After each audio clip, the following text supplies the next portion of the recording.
Can we get one good clap for Luka Doncic? All right. We're back, guys. We're back. And you know what it's time for? Luka Doncic. That's for another episode. Damn it. It's time to grab your popcorn, grab your snacks, lay back, and get a good seat. What are we doing? Watching some movies at home? Nah. Oh, where are we going then? We're going back to the theater. Oh, shit. All right. And going back to the movies? Woo! Going back to the movies? Oh, yeah. Look, so I know there's a lot of people that probably wouldn't want to go back to the movies. Yeah. And I understand. I think there's a large amount of people that I think would have that sense of But I want to go back to the movies. I don't go out. I don't do anything. The one thing that I want to do is sit in a movie theater and watch a movie. I want to watch a movie. And we in did the that. movie theaters. And we did. And we did that. We're Before we get to the movie that we watched, we want to talk about an upcoming movie. Since movie theaters are starting to reopen slowly around the U.S., we want to talk about what we believe will probably be the biggest film for the rest of the year. It's either that or Die Another Day. No Time to Die. No Time to Die. I can't fault you for it because every James Bond title sounds the same. So I can't fault you for that. Forever Young. That's not even the thing. No, that's a song from the 80s. No, we're talking about 007? Yeah. Okay. What were you talking about? Yeah. So Tenet's coming out. Tenet. Well, I mean, If you haven't heard of Tenet. It's an official release of September 2nd, if I'm not mistaken. For the States. International States, crowd. It came out in... Yeah, lucky. You get to watch it. It came out in late August. Yeah. Yeah, it came out, I think, a week ago, I think it came out, something like that, overseas. There's no box office numbers on Tenet just yet because it hasn't been out that long. It's going to be skewed. But really, yeah. I think this is going to be one of those Christopher Nolan movies that a lot of people wanted to go see. Had all this stuff not happened, it would have been huge numbers. I think so, yeah. I think the numbers are going to be a little weird, but he is dead set on the theater experience for this, and I want to see it. You know what I noticed yesterday, as a recording yesterday, was the DC Fandom, and every single trailer that they had for a movie, it said only in theaters. This 2021. There's going to be a lot of that, and I love it. I love that. There is the theater experience. People don't want to let go of it, and I think whether it's the studios or the directors or whoever's producing or whatever they're doing, there are people that they're like, look, this is gonna be a theater experience. Yeah, they want to make that known. The fact all the money that they put towards the cameras, the IMAX cameras that they shoot with, the Dolby cameras that they shoot with, the amount of the production level. I mean, streaming is great. But there is nothing like going to the movie theater, like in my opinion. Like it's nothing like it. There's a certain there's a certain atmosphere, there's a certain way that things are portrayed and perceived in the theater. The big thing about it is like when you're watching a movie at a movie theater, there's you go in, they're like, I'm here to watch this. Yeah. Most people, not everybody, but most people, they're gonna put their phone down. They're gonna sit down for 2 hours usually. Some movies 2+. Christopher Nolan's Tenet, it's going to be like 2 hours 40. Yeah, something like that. Yeah. But you're kind of going in with that mindset. Everybody's usually quiet and kind of respectful of that, and there to experience it. And the audio's ridiculous. And the big screen. When you're watching it at home, you're gonna pull your phone out. You're gonna get 100%. Distracted. You're gonna be like, oh, I can pause this real quick. Yeah. And you're changing the experience. You're going to get an Instagram notification. You're going to look down on your phone and you're going to miss something. It's not the same. As much as people want to pretend like it is, it's not the same. You remember when I told you about the complete opposite movie experience from my cousin? Yeah. A lot of people do that. I had a cousin that we were at a restaurant. We were at a restaurant celebrating a birthday dinner. Okay? Mm-hmm. Everybody was with their food already, and he had his phone just on the table watching a movie while eating and also talking to everybody. And what movie was that? It was a Fast and the Furious movie. And I was like, that is not the theater experience. So I asked him, have you seen this movie before? You just want to watch it again? He's like, no, I'm watching it for the first time. That I didn't know. This is your first time experiencing this film, and this is how you want to experience it. I had seen the movie already, and after he was done, I was like, so what did you think of the movie? He was like, it was good. I liked it. I was like, what happened? How did you know? You didn't watch the movie? Because he was, I can maybe understand that if he didn't talk to anybody, he was just with headphones on and maybe looking down at he wasn't doing that. He was just looking back and forth between his food and the phone and up and I was like, that is the complete opposite of the movie going experience. That's and I know there's a lot of people that do something to that effect, and more power to those people. Sure, I guess that's what these things are available for. It's for that. But usually, for the people that want to digest the films, how they, especially somebody like Christopher Nolan, he's like, hey, I want people to watch it a certain way and experience it how I intended. And sometimes it's IMAX, sometimes it's like 70 millimeter, like ridiculous 3D format shit. But if that's how they want people to experience it, I kind of want to see what it is that they're trying to show us. And usually it makes a difference. It really does. That's like if somebody was making you food, and then you decided to like take something out of the food and eat it different. It's like if you went to a restaurant, right? Yeah. You went to a restaurant, and obviously COVID being what it is right now, and people are ordering out. But imagine before that, and you went to like a 5-star dining experience, and we're like, yeah, let me get this steak, let me get this fine whatever you're cooking up over here. Cool, box it up. I'm taking it home, and you go. But you ordered like a medium rare like steak is fresh and you live an hour away from the restaurant. No, box it up, take it home, and then when you take it home, you go, all right, I'm sticking it in the microwave, and it's like, yeah, I'm sure it's still probably pretty tasty. It's still food. It's still pretty good, right? But you just paid like $50. Yep. For yourself for a food you're gonna stick in a microwave, and you're like, no. Probably not the best version of this. Exactly. Not exactly how they intended it to be. And then you're going to say it's the restaurant's fault. Like, I didn't like the restaurant that much. It wasn't that good.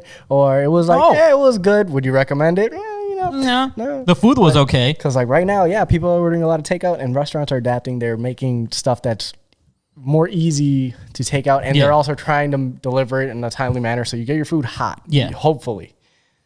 Yeah, if you're just like, I don't know, stick it in a microwave and do all that. It's just as good. It's not. It's the same product, isn't it? It's the same product. It's still a steak, isn't it? Trust me. I've worked in a restaurant. I know the difference between like you get your fresh steak, it's nice and tasty. Yeah. And you come in at the end of the night as we're closing and you want a freaking well done. I'm going to stick your steak in a freaking microwave. And guess what? It's not as good. I know it's not as good. But that's what you get. I've eaten a lot of takeout, and I can say it's not the same. Not the same. It's not the same. And for like, we're not saying that streaming is not great. Streaming is great. Streaming has its place. Streaming is good for certain things and for shows and for some movies. I guess it works fine. But if you have the opportunity to go to the movies and see the movie in the theater, I always recommend that to anybody, even if the movie is not that good. Like, going to the movies can make the movie better.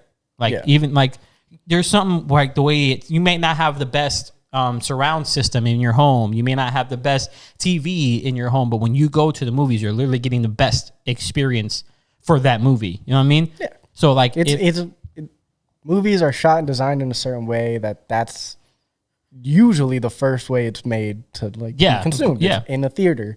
And then certain things are done to it for streaming services, whether they downgrade it or do certain things. The audio is definitely not going to be the same because not everybody has a crazy surround sound system and can do Dolby 5 point whatever. Yeah, it's not. It's not the same.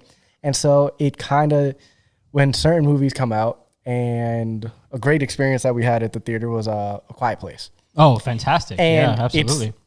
It doesn't necessarily feel like you would think, all right, a movie that's completely, sound is the biggest thing. And the absence of sound. Yeah. But watching it in the theater, you wouldn't think, oh, that's, there's people there and all that. But everybody was dead freaking quiet. Yep. And then the moments their sounds and the crashes and the booms and certain things happen. And it's like, it definitely changes it. When you watch it at home and it's not quite the same. You know, you hear you're in your living room, you're watching it, and your fridge is like buzzing in the background. Yeah, microwave's going on, microwave's going, the fans on. You get a phone call or something, and it changes it just ever so slightly. I can say the movies are very similar. I'm about to talk about comparatively, but A Quiet Place and then Bird Box. Another one. Similar like themes, I guess. But watching Bird Box at home, even though it was a good movie, there's nothing like watching A Quiet Place in the theater. Yeah, like very similar themes and all that. Bird Box. The premise was the same, but it hit differently in the theater. Bird Box was, a big hit because of the memes, and people watched it, and it was like so. It was made for Netflix. A lot of people, and there's nothing wrong with that. Getting movies made for streaming. There's a market for it there, and I do like that that's available for certain artists. Yeah, it's an option. Yeah, it's an option for certain types of movies to be made. But we're talking about like these bigger productions that want to take advantage of doing that. Yeah. Of wanting to have the big screen and wanting to fill it with certain things and do certain things with the framing. And when you have the big sound, and certain things happen with it does do something to the experience. I guarantee you, if we would have watched The Lighthouse from home, completely different. It would be a completely different movie. It probably wouldn't have been as jarring. Completely different movie. It was disorienting. Can you imagine watching Midsummer in your living room? There's no way. There's no way.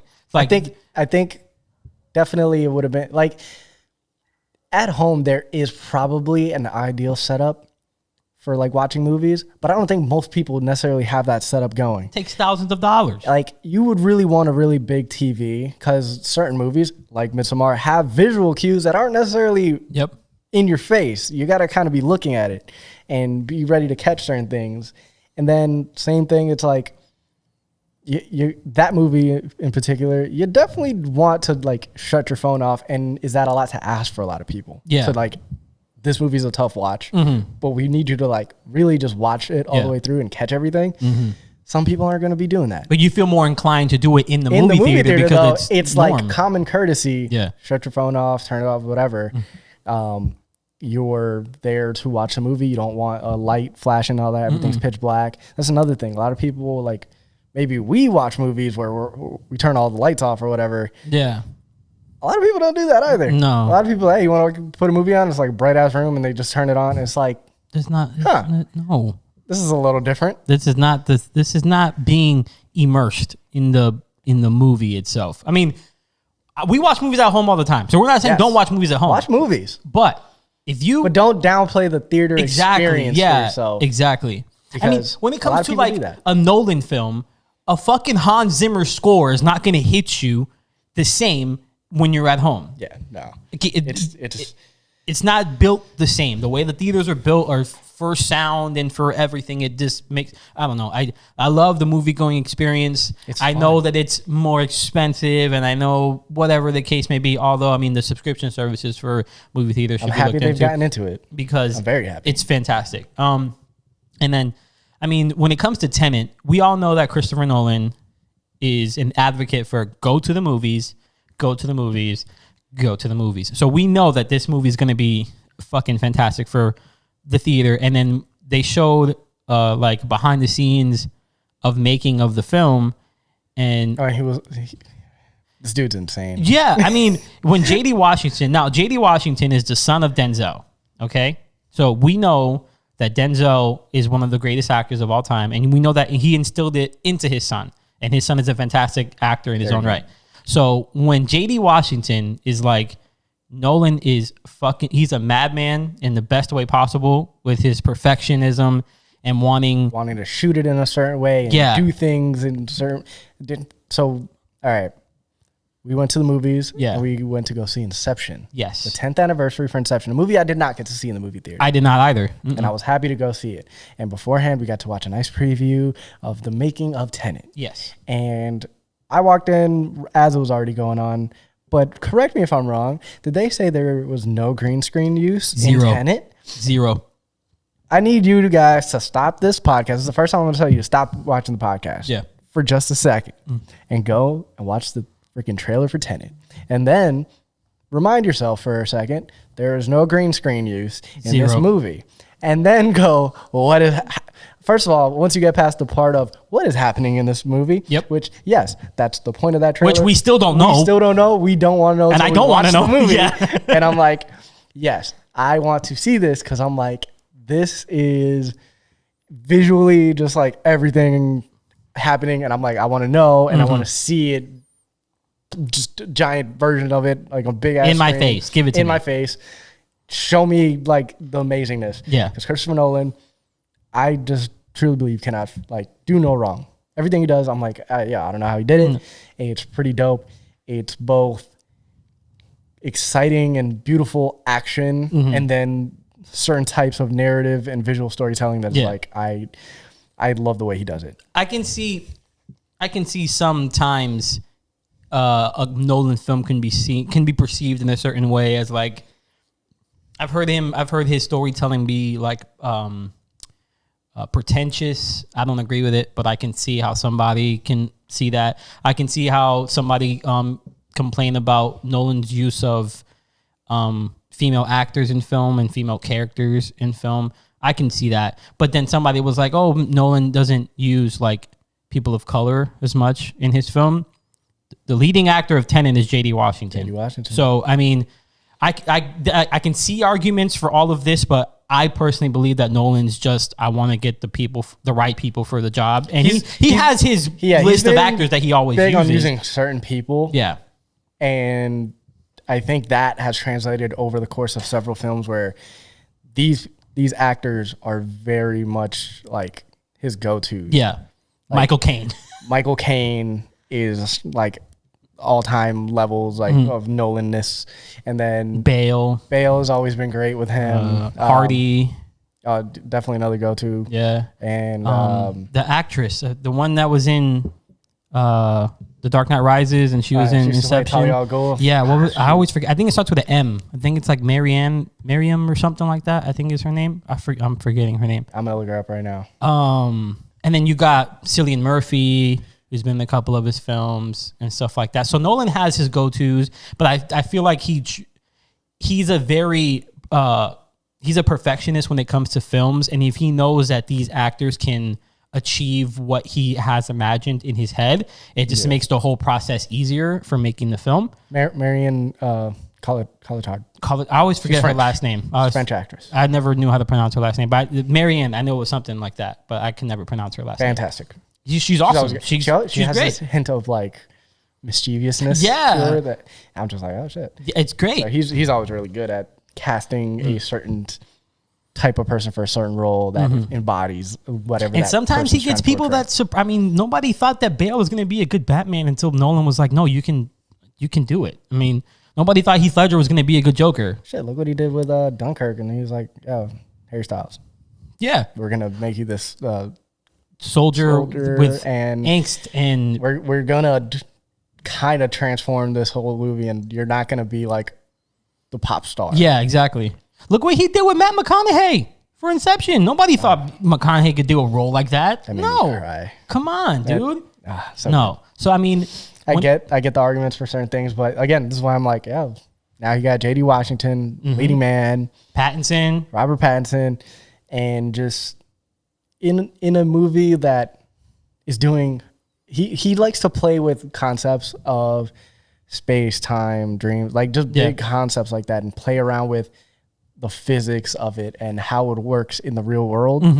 And this is another one where I'm like, I don't understand from the trailer what's happening, but I'm curious. I heard a rumor that somebody, because if you haven't watched the trailer, watch the trailer. But there's a lot of things that lead you to think that the movie is about manipulating time, and somebody said that's not the answer. For whatever reason, while I watch I don't know how that does. It's like I don't think it's time manipulation, but almost like manipulation of like fate. I don't know. I don't know. I watched the latest trailer just because it was on. I tried not to. I'm not gonna say anything about it. But it was like there was one thing that was said in it that I was like, holy crap! I can't freaking wrap my head around what's happening right now. I don't want to know. I want to go into it blind when we go watch the movie, because I don't want to know. Because when it comes to, talking about Inception, when it comes to watching a movie, especially one with a twist or not a transparent ending and that's up to interpretation. If somebody would have told me before I watched the movie, like, hey, I think this happened, that's all well and good, but I want to go watch the movie and experience it for the first time and gain my own, you know what I mean? Yeah. So if you haven't seen Inception, turn off the podcast. Yes, please turn off the podcast. I repeat, if you haven't seen Inception, you haven't seen it, turn it off the podcast. Then go watch it and then come back and finish the podcast. We're going to spoil everything. Okay. You ready? Are you still here? If you're still here, that means you watched the movie. You watched it, yeah. All right? Okay. Should we wait? Should we wait? Should we restart? Should we have a break? Nah, let's intro Inception a little bit. Okay. So we went to go watch Inception, 10th anniversary. Beautiful film, great Leo performance. It's one of those movies where I go, oh yeah, that is also something Christopher Nolan did. It was just one of those movies, a phenomenon that happened. My family watched, like we all watched it together. Yeah. Like it was one of those things, and people still talk about it to this day.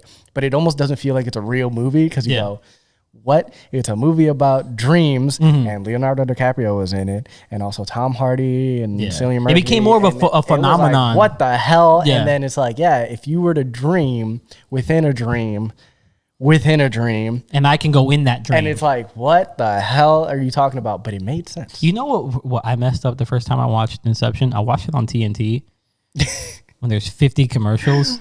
There's a lot of commercials. It's not this. It's not the same. Every 5 minutes it's is not like, the same. Yeah, you have to be so immersed in that movie to really experience it. And then every 10 minutes, there's a car commercial or a fucking Travago commercial. It's hard. Or something. And it just breaks you out of the moment. And it breaks you out of just, that's why the movie theaters are so important, because you have no choice but to experience the film. And in the film like Inception, with such crazy themes and wanting to experience a world that seems so sci-fi, but yet trying to be so grounded and all in one thing. It's crazy. I can't imagine trying to watch it on TNT because you're balancing shots of like, all right, we're in this level of the dream. Yeah, right. And then they're going to deeper levels of this dream, but they're like cutting back and forth. This is moving at this point. This is doing this. When is this happening? When is this happening? And then you're supposed to catch the little details. That's hard. Yeah. It was tough for me the first time. I had to watch it like 2 or 3 times before I really got in like, oh, okay. And then I hadn't seen it in years before we watched it in the movie theater just recently, and I picked up on way more stuff time. I picked up on quite a bit where I was like, this. Sorry, so the big thing. Yeah. Let's just like be straight. Let's do it. We have to. We can give our answers and then give our. That's what I'm saying. We're gonna explain it after. Okay. Right? So we're gonna have a break after this. Okay. So Inception, we want to talk about it because after we watched the movie, we had like a whole hour-long discussion in the parking lot of the movie theater. We always do. We watched Inception again and we were like, yo, what do you think? At the end of the movie, Cobb supposedly goes back home and is reunited with his children. Mm-hmm. And apparently all is well. He has let go of his wife, that memory of her. And for a second, he spins the top on the table, but says screw it and turns and goes to see his children. Yep. And the last shot is on the top and it's about to wobble and cut. And people were like, So the question is, was he dreaming? What's your answer? Yes. Yes, he was. Yes is also my answer. But we have different yeses. We have different reasons why it's yes. Yeah. I came up with a new convoluted theory based off a couple things I read on the internet after the fact. Okay. Because I was like, wait a minute. Yeah, this does make sense. And now I have... If you have new information, I want to hear it. I have a whole new way to look at it. Like a whole new theory about... A whole new theory. Okay. That I think makes sense to me. Well... But I wonder if it makes sense to anybody else. Well, we're going to hear about that theory right after this break. Yes.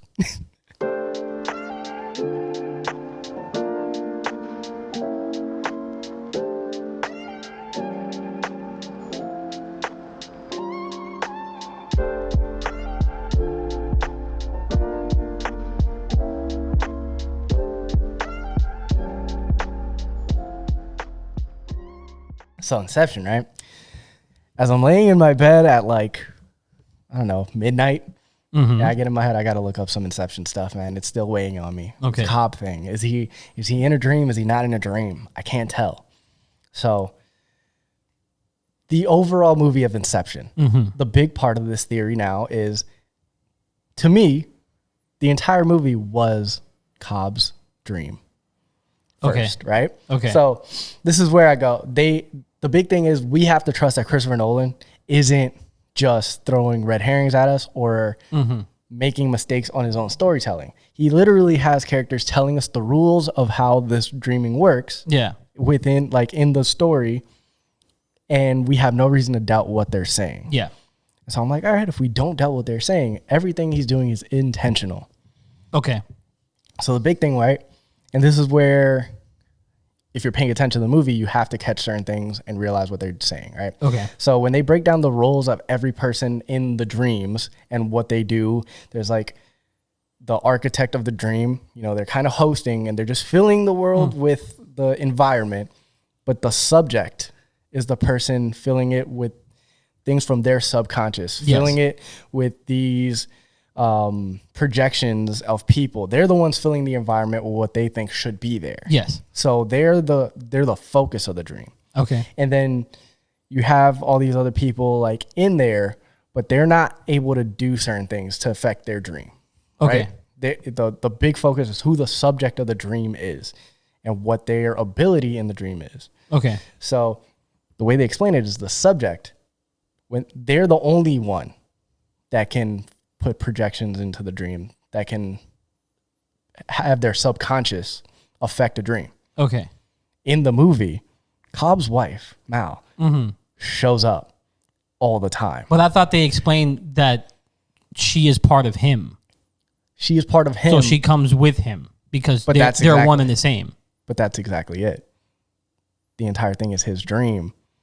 It's always been his dream. I thought she comes with him because they're actually in his subconscious. They're in his dreams. Okay. And the way I was able to kind of confirm, I'm like, all right, how can we really say that what they're saying is true? Is it always his dream? Is when they finally get to the lower level, when you get to the point where you can't go any further, it's called limbo. Limbo, yeah. You can get stuck there because time moves at such a crawl and it's almost impossible to get out. Yeah.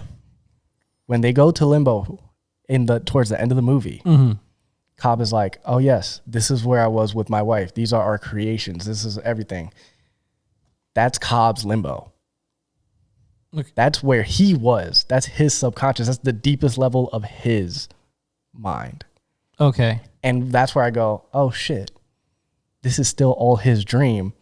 But they didn't go to his dream at the end? No. It was always Cobb's dream. But whose dream did they go to when they went to that lower level? That was all Cobb's. No, but because when they go, the first time they go into the Inception, they're going into Fisher's dream, and then after supposedly. That, well, yeah, yes. in the story that we watched, the first dream they go into is Fisher's dream. The second dream they go into is, it's not Ellen Page's character. It's well, you're talking about like who the architect of the dream is, or who the subject because there has to be a dreamer, isn't there? So that's the thing. The way they made it seem was the architect of the dream is the person who's hosting kind of the dream. Yeah. And at first it was supposed to be Ellen Page's characters. She's the architect, but she's not the dreamer. But she somehow it got screwed up and it ended up being Cobb's, like, as the architect, because they were like, oh, why is Mal here? I thought Ellen Page's character was the one supposed to be the architect of this. Yeah. And remember that freight train that showed up in the middle of the dream? Yeah. They're like, what the hell is going on? Okay. The thing is, that's the point where you go, you should catch that. Yeah. The person who's the architect can't do that. Ellen Page's character isn't controlling that. She was still the architect. That was his dream. But there's a difference between being the architect and being the dreamer. Yes, he's the dreamer though. Okay. That train showed up because that's his subconscious. That was in his mind again. Okay. He influenced a dream. He shouldn't be able to do so. I see. And then as they kept going deeper, we're all thinking that we're going into Fisher's dream. We're going to influence the CEO's son to have this idea and dress it up in a certain way. Okay. But throughout the dream, just like his subconscious, they say, oh, his subconscious is trained to combat these things. They're going to be highly trained individuals. That's actually Cobb's. His mind is like a fortress. He doesn't want people in. The projections are going to be even more aggressive and do certain things. But that's why Mal keeps showing up. and just being able to influence it. She is the number one protection. She is the thing that he is always trying to overcome. I see. And then as they go deeper, when they go to limbo is supposed to be this endless space, but not everybody's limbo is connected. Yeah. There's no way that can happen. Why would anything? Why would Cobb's things be in Fisher's limbo? Exactly. That wouldn't make any sense. It wouldn't make any sense why Cobb's I see. things of his wife and the houses they built and the memories that they had and the houses and everything that they built for themselves over the course of, they said, like 50 plus years in their mind. Mm-hmm. There's no reason it should be in Fisher's limbo. That makes a lot of sense. And that's like, wait a minute, that's true. Why is this here? How is this possible? So then at the end of the day, we're like, oh, this whole time, this is like I said, the whole thing was actually not a job to influence somebody else's mind. It was a job for Cobb himself to convince himself to forget Mal. He tricked his own mind. Okay. To forget Mal. Is your theory that everything we saw was a dream, or the times we were in a dream was Cobb's dream? Now this is the other part. Okay. So this is where the reading that I went into kind of got a little interesting, right?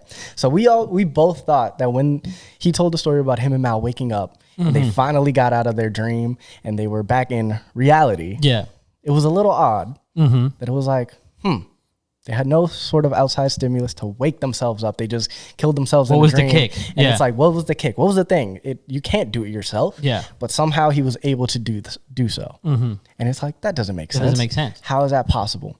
But what he did do was implant in Mal's mind that their reality, like what they're experiencing, isn't real. It is all a dream. Yeah. He inceptioned that idea to her. Yeah. But what if Mal wasn't wrong? Mal killed herself because she thought, we're still in a dream. Okay. If we die, we're going to wake up. Okay. He didn't want to let that go. He said, no, we're in reality. This is real. Right now is real. But she said no. But what if she wasn't wrong? So if he inceptioned that into her, then he forgot? In a way, he went further back. Okay. I think he didn't want to leave. Okay. Because it was like paradise. Okay. And then he got to a point where he's like, I'm comfortable in this. But that version of Mal was like, well, you have to wake up. You have to wake up. Okay. And he didn't want to. She killed herself in this, and this is where I go, everything's a dream. At that layer of the dream, she's dead. In what we assume is the top is reality. Yeah. I'm going to assume is a dream. She killed herself. And he's always in this part of this dream going, she killed herself. She killed herself. I need to go deeper where there's versions of her in my subconscious. But in this part of it, in this layer of my mind, she's dead. Okay. And it's like, he was never able to let that go. I just don't see the connection of if my subconscious is telling me, or I'm telling me, that I inceptioned into her mind that this isn't real, and then she is in turn now telling that to me, but I forgot that I think there's a disconnect there. I think he knew what he did, right? Okay. But somewhere along the way, he himself just didn't want, like, he was like, no, this is real. Okay. And I think he lost sight going further up, because that's all limbo and all this stuff that happened. I think he lost sight of what was real and what wasn't. Okay. And perhaps she did. In his subconscious. And that was his subconscious still telling him, like, yo, you have to wake up. Like, you still got further to go. And he's like, no. But his subconscious wouldn't be telling him to wake up. I think I think he planted that idea in his own mind. He inceptioned himself? To wake up. Like, all this stuff is in his dream. He's manipulating everything. He's that's a part of his self-conscious is Mal in his dreams. Okay.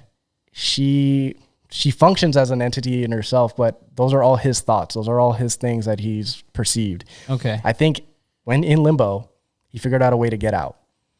But he was there for so long. And again, I still don't see how it's like, oh, once you break out of limbo, do you just go back to reality? You wake up from everything? Yeah, I didn't. We agree with that. You don't do that. Yeah. And I was like, you got to keep going up the levels. You got to go up the rungs and go back up. Yeah. And I think he never actually made it all the way out. I think he kept going up. And at some point he was like, this is the real one.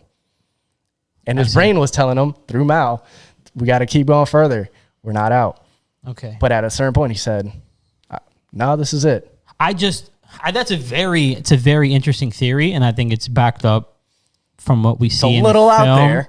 I interpreted, but I was like, I find this interesting. I interpret it as when Joseph Gordon-Levitt's character, because when Cobb is explaining how the dreams work to Ellen Page's character, like since they were saying when they were by the bridge, and he was like, I've seen this place before. And then she was like, yeah, I walk this place every day to get to school.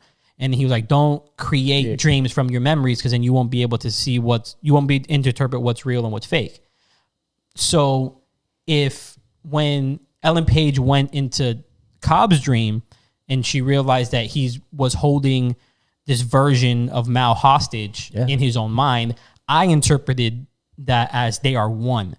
So whenever Cobb is in a dream, it's the same as if she's also in the dream.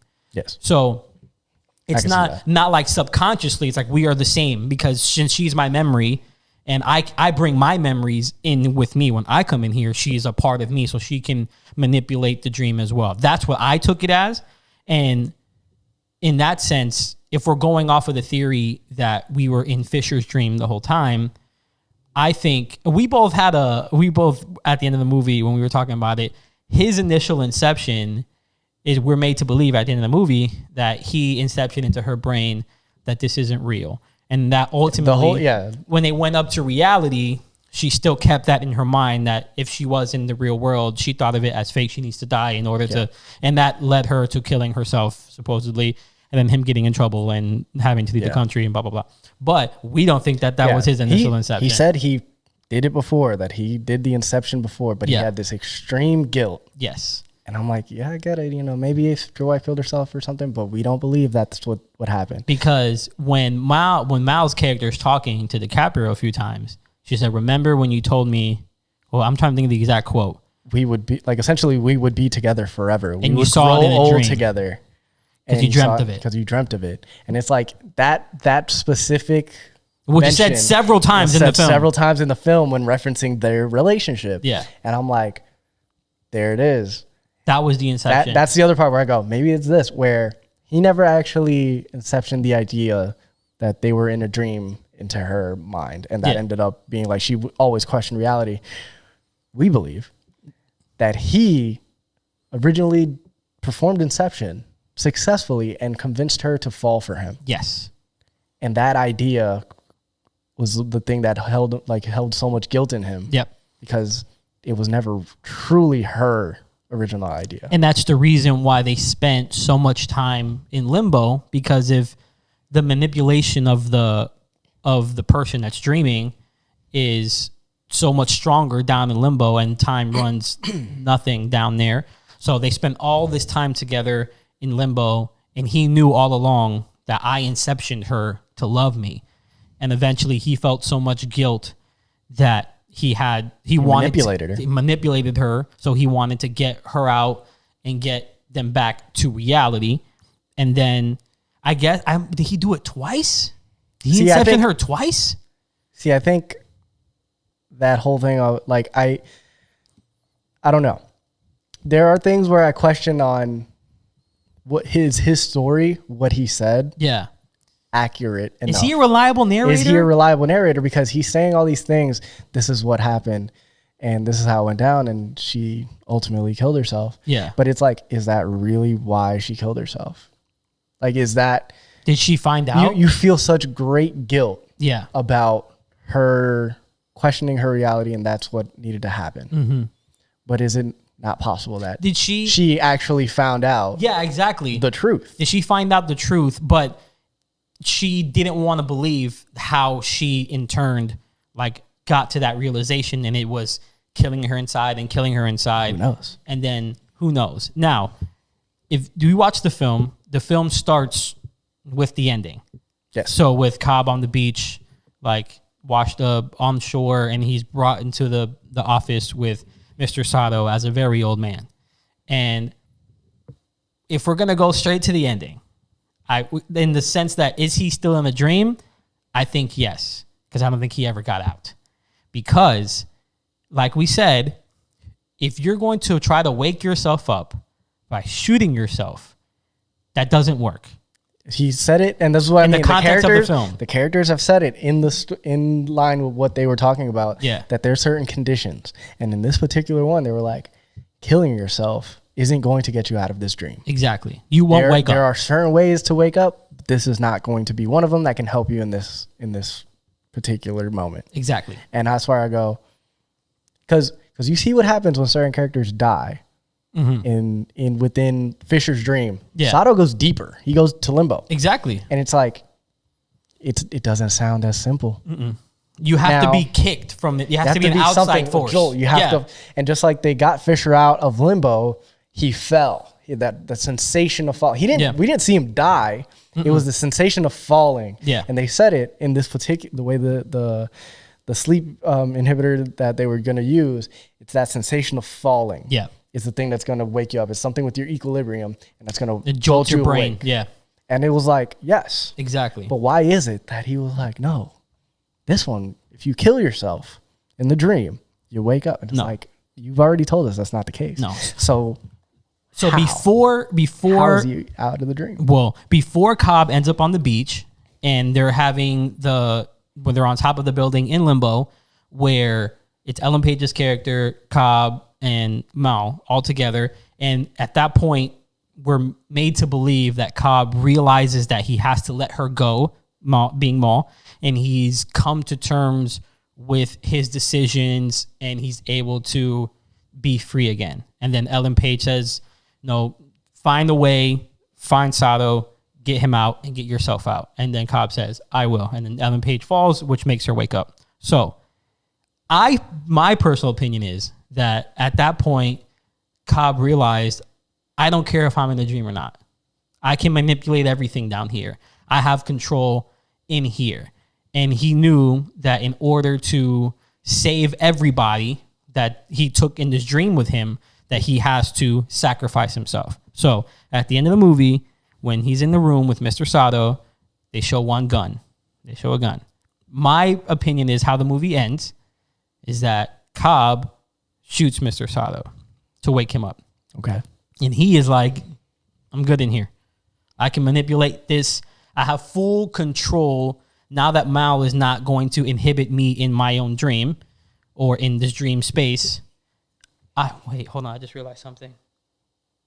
That means your theory's right. They've always been in his dream.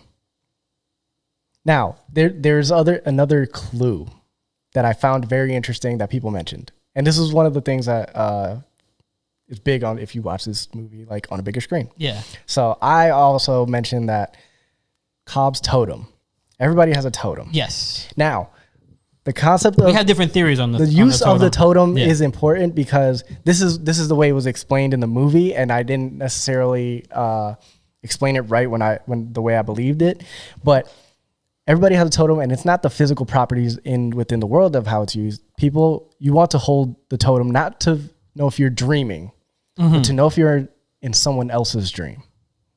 So if you have an item that only you know the physical properties of, nobody else can replicate that if they don't know. So that's why the way to die was important, because he knows the weight. He knows the feel of it. If somebody sees it, they go, oh yeah, I can make that in my dream. I can convince him, but only he would know how much it weighs. And that's why Ellen Page's character, the chess piece, it's a specific weight that she herself. Yeah. She cored out the bottom. Did something too. So this is where it gets interesting for Cobb's totem.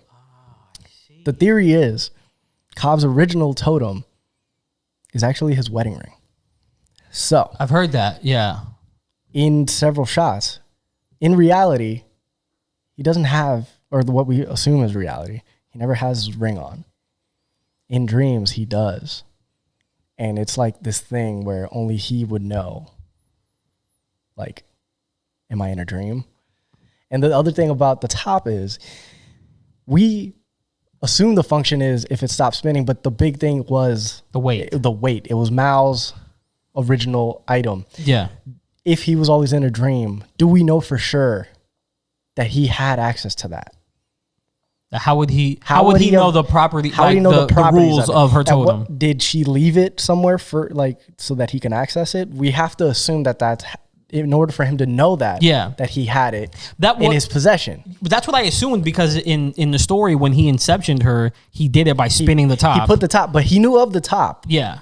And all that stuff. But that's where I go, do we just assume that he always knew like her totem, like everything?